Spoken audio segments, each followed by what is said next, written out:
The Marvelous Land of Oz by L. Frank Baum.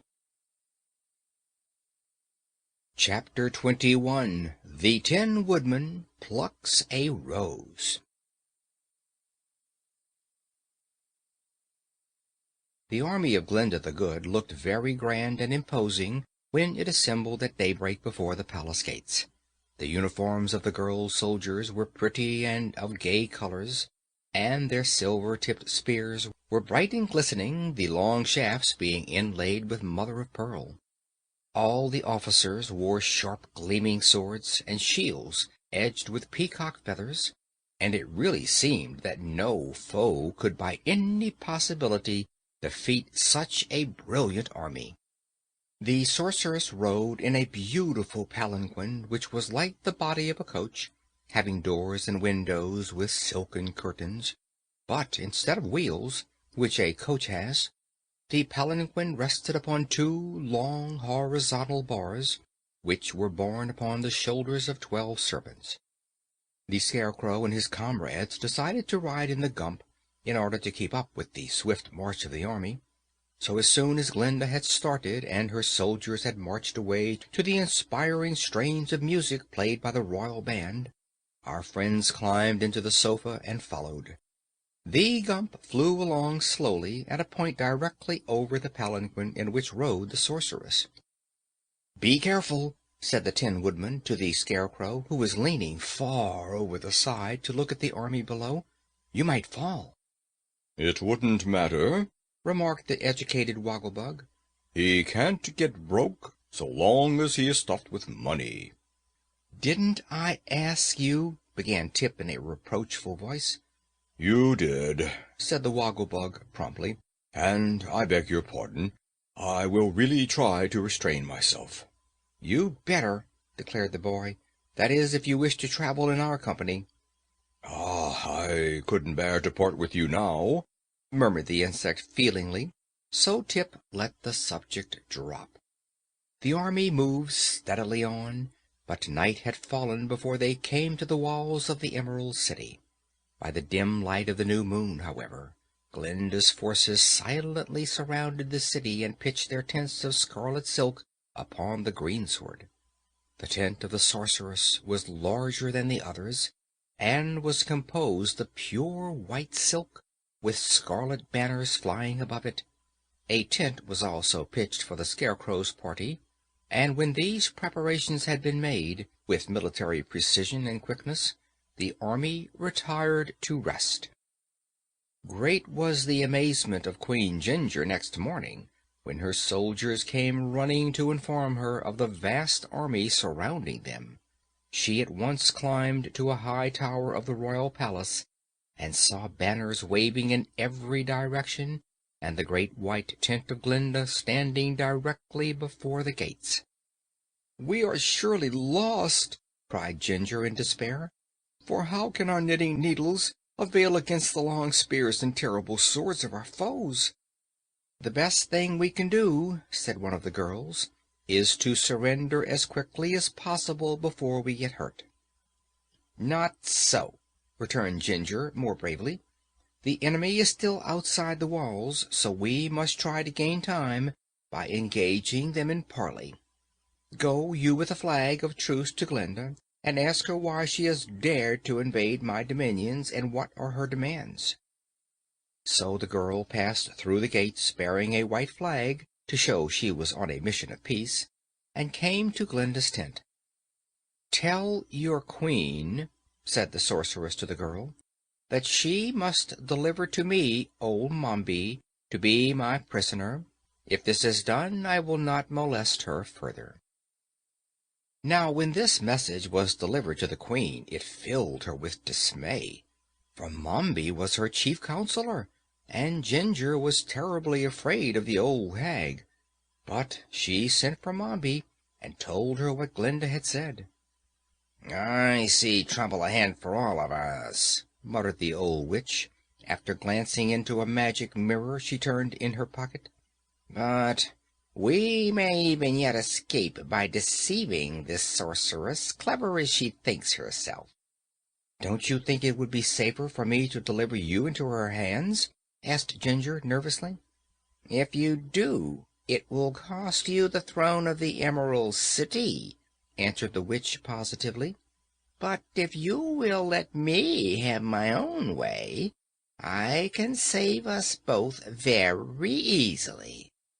"Then do as you please," replied Ginger, "for it is so aristocratic to be a queen that I do not wish to be obliged to return home again to make beds and wash dishes for my mother." So Mombi called Jellia Jam to her and performed a certain magical rite with which she was familiar. As a result of the enchantment, Jellia took on the form and features of Mombi, while the old witch grew to resemble the girl so closely that it seemed impossible anyone could guess the deception. "Now," said old Mombi to the Queen, "let your soldiers deliver up this girl to Glinda. She will think she has the real Mombi in her power, and so will return immediately to her own country in the south." Therefore Jellia, hobbling along like an aged woman, was led from the city gates and taken before Glinda. "Here is the person you demanded," said one of the guards, "and our Queen now begs you will go away as you promised and leave us in peace." "That I will surely do," replied Glinda, much pleased, "if this is really the person she seems to be." "It is certainly old Mombi," said the guard, who believed she was speaking the truth, and then Ginger's soldiers returned within the city's gates. The sorceress quickly summoned the Scarecrow and his friends to her tent, and began to question the supposed Mombi about the lost girl Ozma. But Jellia knew nothing at all of this affair, and presently she grew so nervous under the questioning that she gave way and began to weep, to Glinda's great astonishment. "Here is some foolish trickery," said the sorceress, her eyes flashing with anger. "This is not Mombi at all, but some other person who has been made to resemble her. Tell me," she demanded, turning to the trembling girl, "what is your name?" This Jellia dared not tell, having been threatened with death by the witch if she confessed the fraud. But Glinda, sweet and fair though she was, understood magic better than any other person in the Land of Oz. So, by uttering a few potent words and making a peculiar gesture, she quickly transformed the girl into her proper shape, while at the same time old Mombi, far away in Ginger's palace, suddenly resumed her own crooked form and evil features. "Why, it's Jellia Jam!" cried the Scarecrow, recognizing in the girl one of his old friends. "It's our interpreter," said the Pumpkinhead, smiling pleasantly. Then Jellia was forced to tell of the trick Mombi had played, and she also begged Glinda's protection, which the sorceress readily granted. But Glinda was now really angry, and sent word to Ginger that the fraud was discovered, and she must deliver up the real Mombi or suffer terrible consequences. Ginger was prepared for this message, for the witch well understood, when her natural form was thrust upon her, that Glinda had discovered her trickery. But the wicked old creature had already thought up a new deception, and had made Ginger promise to carry it out. So the Queen said to Glinda's messenger, "Tell your mistress that I cannot find Mombi anywhere, but that Glinda is welcome to enter the city and search herself for the old woman. She may also bring her friends with her, if she likes, but if she does not find Mombi by sundown, the sorceress must promise to go away peaceably and bother us no more." Glinda agreed to these terms, well knowing that Mombi was somewhere within the city walls. So Ginger caused the gates to be thrown open, and Glinda marched in at the head of a company of soldiers, followed by the Scarecrow and the Tin Woodman, while Jack Pumpkinhead rode astride the Sawhorse, and the educated, highly magnified Wogglebug sauntered behind in a dignified manner. Tip walked by the side of the sorceress, for Glinda had conceived a great liking for the boy. Of course, old Mombi had no intention of being found by Glinda, so while her enemies were marching up the street, the witch transformed herself into a red rose growing upon a bush in the garden of the palace. It was a clever idea, and a trick Glinda did not suspect, so several precious hours were spent in a vain search for Mombi. As sundown approached, the sorceress realized she had been defeated by the superior cunning of the aged witch, so she gave the command to her people to march out of the city and back to their tents. The Scarecrow and his comrades happened to be searching the garden of the palace just then, and they turned with disappointment to obey Glinda's command. But before they left the garden, the Tin Woodman, who was fond of flowers, chanced to espy a big red rose growing upon a bush, so he plucked the flower and fastened it securely in the tin buttonhole of his tin bosom. As he did this, he fancied he heard a low moan proceed from the rose, but he paid no attention to the sound, and Mombi was thus carried out of the city and into Glinda's camp without anyone having a suspicion that they had succeeded in their quest. Chapter 22. The Transformation of Old Mombi.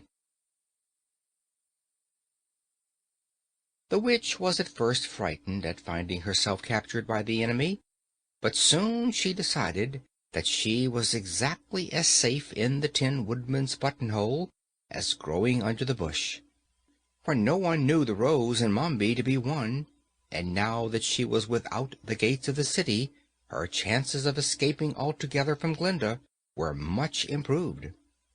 "But there is no hurry," thought Mombi.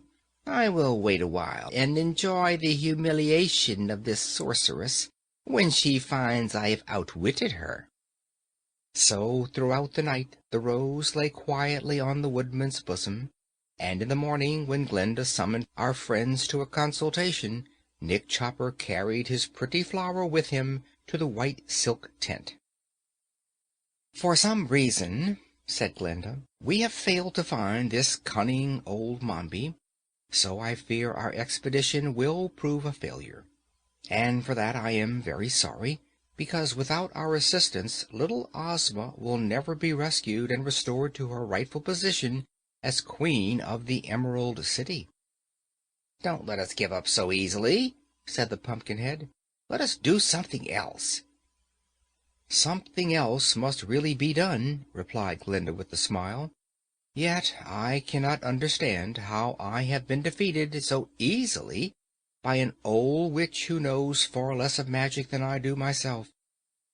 While we are on the ground, I believe it would be wise for us to conquer the Emerald City for Princess Ozma, and find the girl afterward," said the Scarecrow. "And while the girl remains hidden, I will gladly rule in her place, for I understand the business of ruling much better than Ginger does." "But I have promised not to molest Ginger," objected Glinda. "Suppose you all return with me to my kingdom, or empire, rather," said the Tin Woodman, politely including the entire party in a royal wave of his arm. "It will give me great pleasure to entertain you in my castle, where there is room enough and to spare. And if any of you wish to be nickel-plated, my valet will do it free of all expense."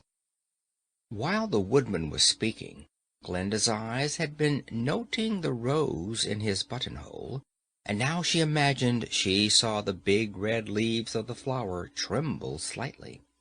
This quickly aroused her suspicions, and in a moment more the sorceress had decided that the seeming rose was nothing else than a transformation of old Mombi.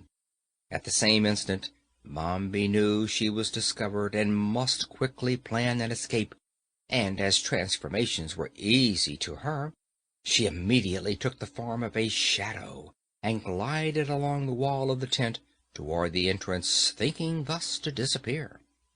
But Glinda had not only equal cunning, but far more experience than the witch.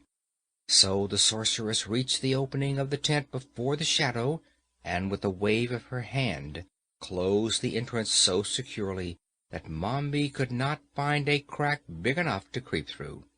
The Scarecrow and his friends were greatly surprised at Glinda's actions, for none of them had noted the shadow, but the sorceress said to them, "Remain perfectly quiet, all of you, for the old witch is even now with us in this tent, and I hope to capture her."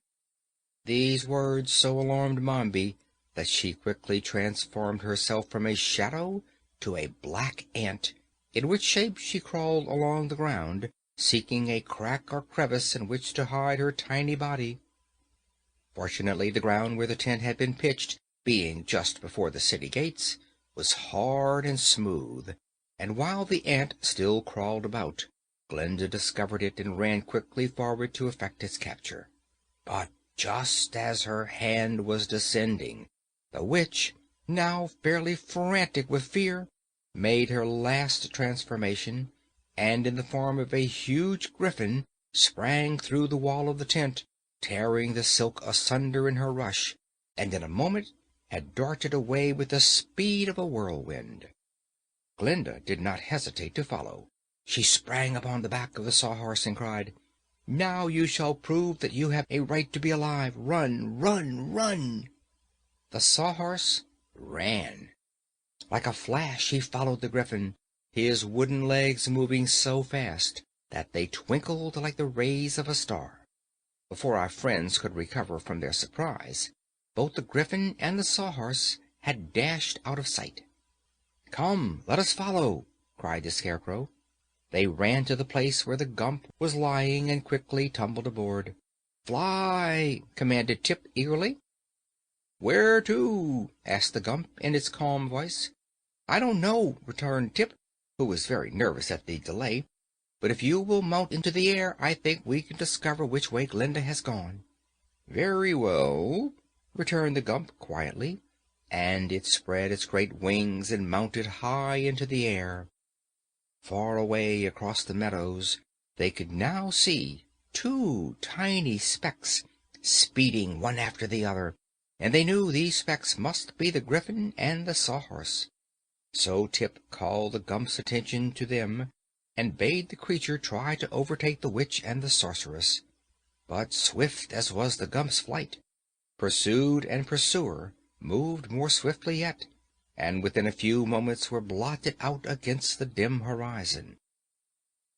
"Let us continue to follow them, nevertheless," said the Scarecrow, "for the Land of Oz is of small extent, and sooner or later they must both come to a halt." Old Mombi had thought herself very wise to choose the form of a griffin, for its legs were exceedingly fleet, and its strength more enduring than that of other animals. But she had not reckoned on the untiring energy of the Sawhorse, whose wooden limbs could run for days without slackening their speed. Therefore, after an hour's hard running, the griffin's breath began to fail, and it panted and gasped painfully and moved more slowly than before. Then it reached the edge of the desert and began racing across the deep sands. But its tired feet sank far into the sand, and in a few minutes the griffin fell forward, completely exhausted, and lay still upon the desert waste. Glinda came up a moment later, riding the still vigorous Sawhorse, and having unwound a slender golden thread from her girdle, the sorceress threw it over the head of the panting and helpless griffin, and so destroyed the magical power of Mombi's transformation. For the animal, with one fierce shudder, disappeared from view, while in its place was discovered the form of the old witch, glaring savagely at the serene and beautiful face of the sorceress.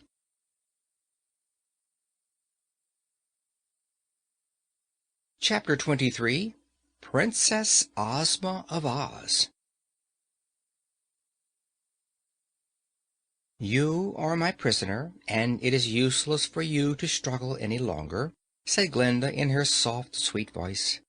"Lie still a moment and rest yourself, and then I will carry you back to my tent." "Why do you seek me?" asked Mombi, still scarcely able to speak plainly for lack of breath. "What have I done to you to be so persecuted?" "You have done nothing to me." answered the gentle sorceress. "But I suspect you have been guilty of several wicked actions, and if I find it is true that you have so abused your knowledge of magic, I intend to punish you severely." "I defy you," croaked the old hag. "You dare not harm me." Just then the Gump flew up to them and alighted upon the desert sands beside Glinda. Our friends were delighted to find that Mombi had finally been captured, and after a hurried consultation, it was decided they should all return to the camp in the Gump. So the Sawhorse was tossed aboard, and then Glinda, still holding an end of the golden thread that was around Mombi's neck, forced her prisoner to climb into the sofas. The others now followed, and Tip gave the word to the Gump to return.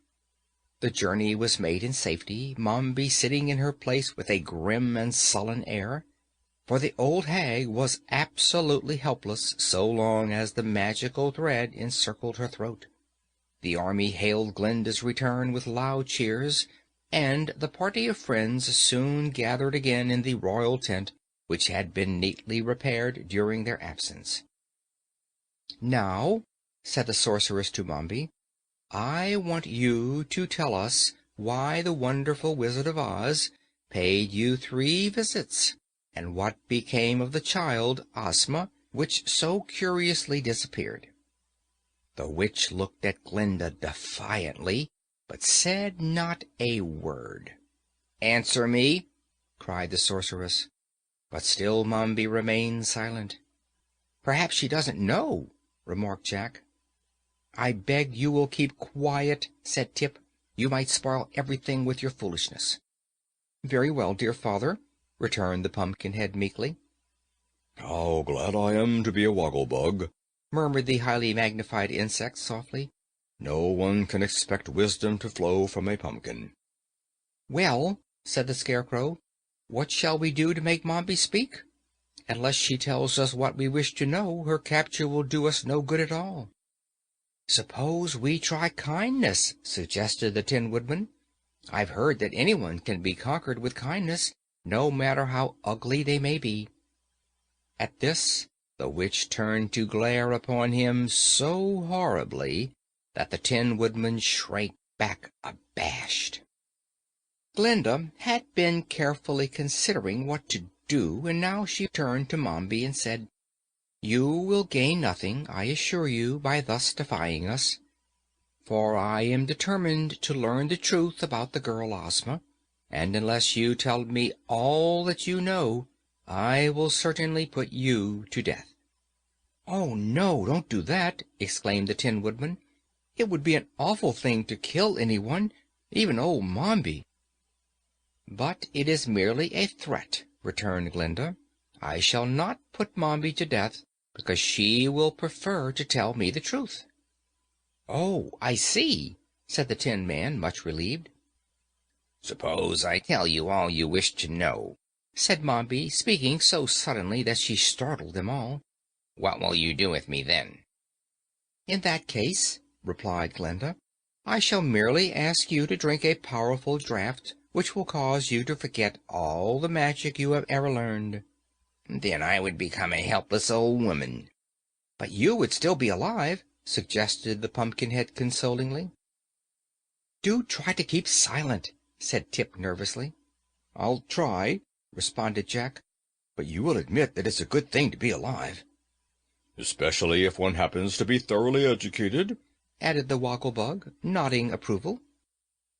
"You may make your choice," Glinda said to old Mombi, "between death if you remain silent, and the loss of your magical powers if you tell me the truth, but I think you will prefer to live." Mombi cast an uneasy glance at the sorceress, and saw that she was in earnest and not to be trifled with. So she replied slowly, "I will answer your questions." "That is what I expected," said Glinda pleasantly. "You have chosen wisely, I assure you." She then motioned to one of her captains, who brought her a beautiful golden casket. From this the sorceress drew an immense white pearl, attached to a slender chain which she placed around her neck in such a way that the pearl rested upon her bosom directly over her heart. "Now," said she, "I will ask my first question. Why did the wizard pay you 3 visits?" "Because I would not come to him," answered Mombi. "That is no answer," said Glinda sternly. "Tell me the truth." "Well," returned Mombi with downcast eyes, "he visited me to learn the way I make tea biscuits." "Look up," commanded the sorceress. Mombi obeyed. "What is the color of my pearl?" demanded Glinda. "Why, it is black," replied the witch in a tone of wonder. "Then you have told me a falsehood," cried Glinda angrily. "Only when the truth is spoken will my magic pearl remain a pure white in color." Mombi now saw how useless it was to try to deceive the sorceress, so she said, meanwhile scowling at her defeat, "The wizard brought to me the girl Ozma, who was then no more than a baby, and begged me to conceal the child." "That is what I thought," declared Glinda calmly. "What did he give you for thus serving him?" "He taught me all the magical tricks he knew. Some were good tricks, and some were only frauds. But I have remained faithful to my promise." "What did you do with the girl?" asked Glinda, and at this question everyone bent forward and listened eagerly for the reply. "I enchanted her," answered Mombi. "In what way?" "I transformed her into... "Into what?" demanded Glinda, as the witch hesitated. into a boy," said Mombi in a low tone. "A boy!" echoed every voice, and then, because they knew that this old woman had reared Tip from childhood, all eyes were turned to where the boy stood. "Yes," said the old woman, nodding her head. "that is the Princess Ozma, the child brought to me by the wizard who stole her father's throne. That is the rightful ruler of the Emerald City." And she pointed her long, bony finger straight at the boy. "I?" cried Tip in amazement. "Why, I'm no Princess Ozma. I'm not a girl." Glinda smiled, and going to Tip, she took his small brown hand within her dainty white one. "You are not a girl just now," said she gently, "because Mombi transformed you into a boy. But you were born a girl, and also a princess. So you must resume your proper form, that you may become Queen of the Emerald City." "Oh, let Ginger be the queen!" exclaimed Tip, ready to cry. I want to stay a boy, and travel with the Scarecrow and the Tin Woodman and the Woggle-Bug and Jack. Yes, and my friend the Sawhorse, and the Gump. I don't want to be a girl." "Never mind, old chap," said the Tin Woodman soothingly. "It don't hurt to be a girl, I'm told, and we will all remain your faithful friends just the same. And to be honest with you, I've always considered girls nicer than boys." "They're just as nice, anyway," added the Scarecrow, patting Tip affectionately upon the head. "And they are equally good students," proclaimed the Woggle-Bug. "I should like to become your tutor when you are transformed into a girl again." "But see here," said Jack Pumpkinhead with a gasp, "if you become a girl, you can't be my dear father any more."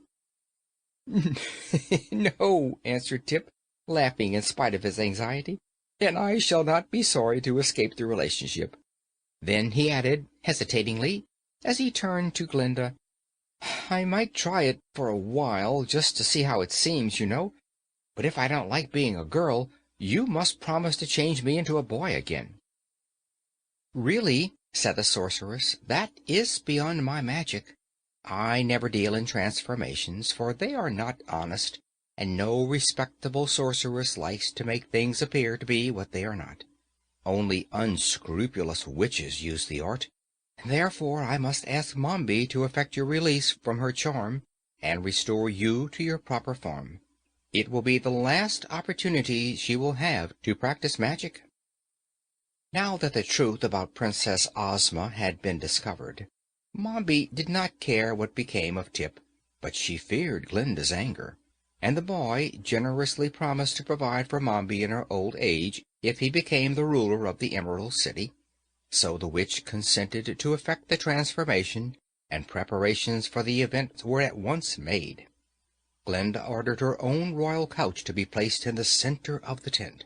It was piled high with cushions and covered with rose-colored silk, and from a golden railing above hung many folds of pink gossamer, completely concealing the interior of the couch.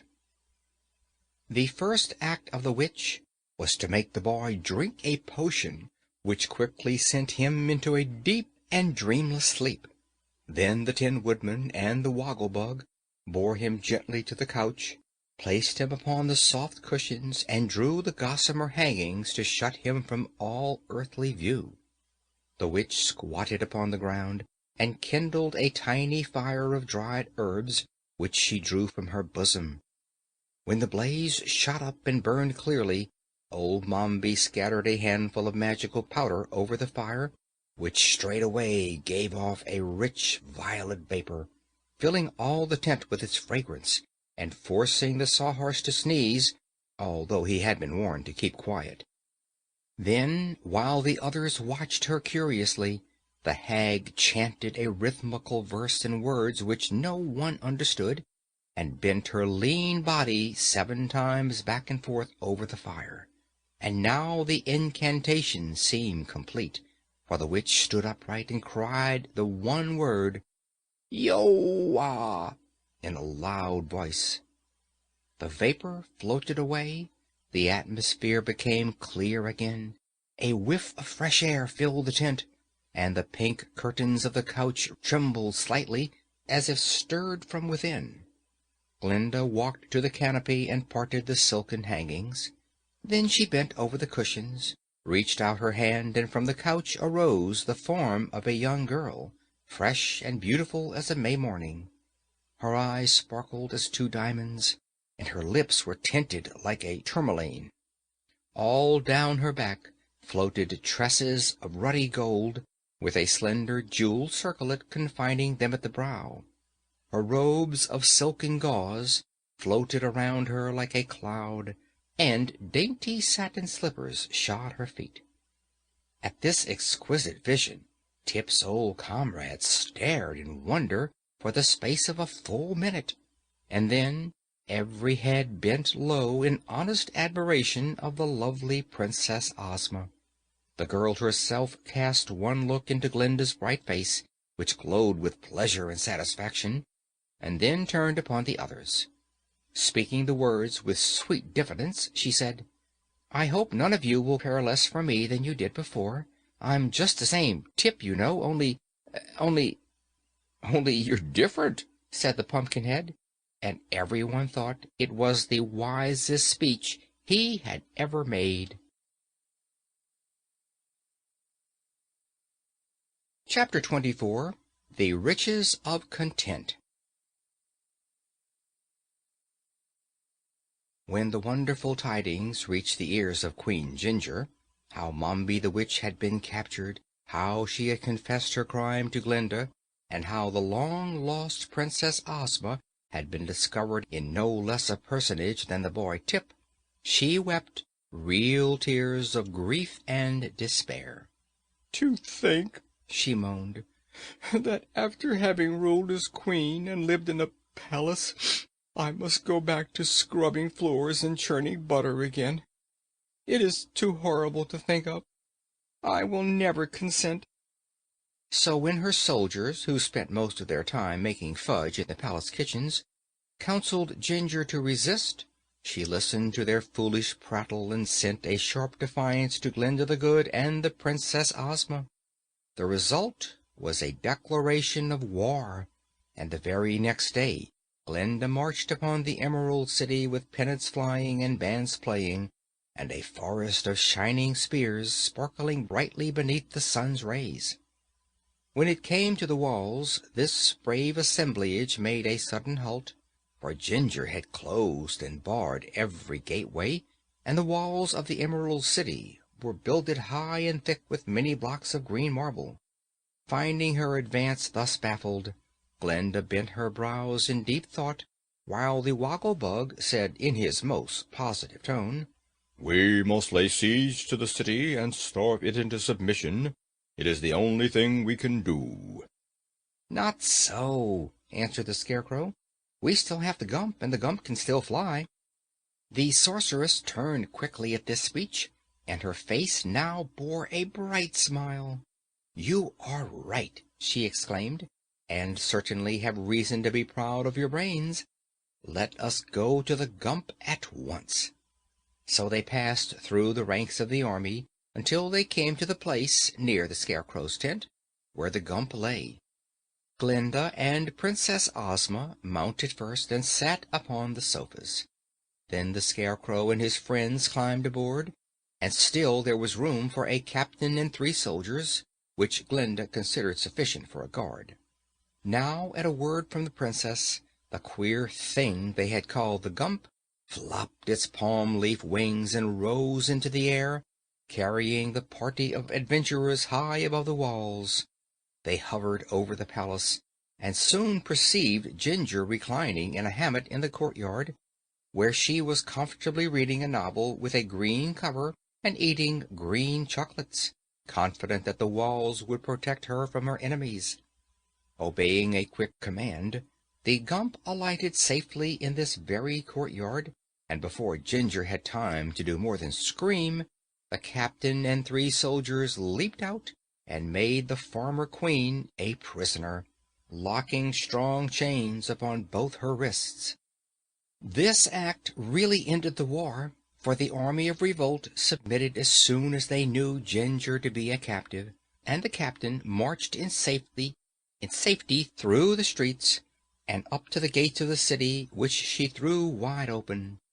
Then the bands played their most stirring music, while Glinda's army marched into the city, and heralds proclaimed the conquest of the audacious Ginger and the accession of the beautiful Queen Ozma to the throne of her royal ancestors. At once the men of the Emerald City cast off their aprons, and it is said that the women were so tired eating of their husbands' cooking that they all hailed the conquest of Ginger with joy. Certain it is that, rushing one and all to the kitchens of their houses, the good wives prepared so delicious a feast for the weary men that harmony was immediately restored in every family. Ozma's first act was to oblige the army of revolt to return to her every emerald or other gem stolen from the public streets and buildings, and so great was the number of precious stones picked from their settings by these vain girls that every one of the royal jewelers worked steadily for more than a month to replace them in their settings. Meanwhile, the army of revolt was disbanded, and the girls sent home to their mothers. On promise of good behavior, Ginger was likewise released. Ozma made the loveliest queen the Emerald City had ever known, and although she was so young and inexperienced, she ruled her people with wisdom and justice. For Glinda gave her good advice on all occasions, and the Woggle-Bug, who was appointed to the important post of public educator, was quite helpful to Ozma when her royal duties grew perplexing. The girl, in her gratitude to the Gump for its services, offered the creature any reward it might name. "Then," replied the Gump, "please take me to pieces. I did not wish to be brought to life, and I am greatly ashamed of my conglomerate personality. Once I was a monarch of the forest, as my antlers fully prove, but now, in my present upholstered condition of servitude, I am compelled to fly through the air, my legs being of no use to me whatever. Therefore I beg to be dispersed." So Ozma ordered the Gump taken apart. The antlered head was again hung over the mantelpiece in the hall, and the sofas were untied and placed in the reception parlors. The broom tail resumed its accustomed duties in the kitchen, and finally the Scarecrow replaced all the clotheslines and ropes on the pegs from which he had taken them on the eventful day when the thing was constructed. You may think that was the end of the Gump, and so it was as a flying machine, but the head over the mantelpiece continued to talk whenever it took a notion to do so, and it frequently startled, with its abrupt questions, the people who waited in the hall for an audience with the Queen. The Sawhorse, being Ozma's personal property, was tenderly cared for, and often she rode the queer creature along the streets of the Emerald City. She had its wooden legs shod with gold to keep them from wearing out, and the tinkle of these golden shoes upon the pavement always filled the Queen's subjects with awe as they thought upon this evidence of her magical powers. The wonderful wizard was never so wonderful as Queen Ozma, the people said to one another in whispers, for he claimed to do many things he could not do, whereas our new Queen does many things no one would ever expect her to accomplish. Jack Pumpkinhead remained with Ozma to the end of his days, and he did not spoil as soon as he had feared, although he always remained as stupid as ever. The Woggle-Bug tried to teach him several arts and sciences, but Jack was so poor a student that any attempt to educate him was soon abandoned. After Glinda's army had marched back home and peace was restored to the Emerald City, the Tin Woodman announced his intention to return to his own kingdom of the Winkies. "It isn't a very big kingdom," said he to Ozma, "but for that very reason it is easier to rule, and I have called myself an emperor because I am an absolute monarch, and no one interferes in any way with my conduct of public or personal affairs. When I get home, I shall have a new coat of nickel plate, for I have become somewhat marred and scratched lately, and then I shall be glad to have you pay me a visit." "Thank you," replied Ozma. "Some day I may accept the invitation. But what is to become of the Scarecrow?" "I shall return with my friend the Tin Woodman," said the stuffed one seriously. "We have decided never to be parted in the future." "And I have made the Scarecrow my royal treasurer," explained the Tin Woodman, "for it occurred to me that it is a good thing to have a royal treasurer who is made of money. What do you think?"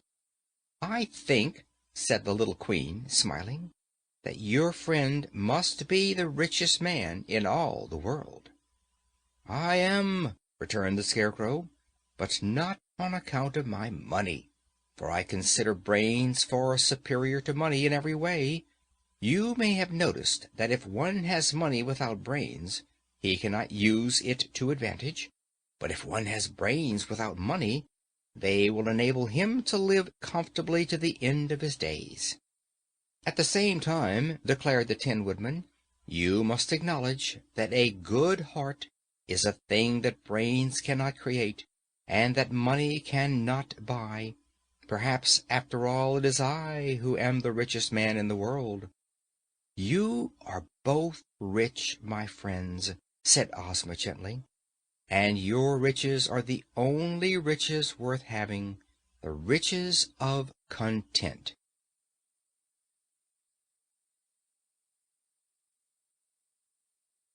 End of The Marvelous Land of Oz by L. Frank Baum.